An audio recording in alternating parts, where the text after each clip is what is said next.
আজকের এই রেসিপিটা শুনলে অনেকেই নাক সিটকোবে, আবার অনেকের জিভ দিয়ে জলও পড়বে। বানাবো বেগুন দিয়ে শীতল শুটকি। এই শুটকি মাছটা আমি আসাম থেকে আনিয়েছিলাম। আমি যতদূর জানি শীতল শুটকি মানে শুকনো পুঁটি মাছ।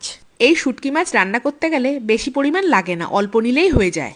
তার জন্য নিয়ে নিচ্ছি দুটো শুটকি মাছ, দুটো বেগুন, পেঁয়াজ আর রসুন। মাছ দুটোকে জলে ভিজিয়ে আঁশটা ছাড়িয়ে নিলাম আর মাথাগুলো ছিঁড়ে ফেলে দিলাম।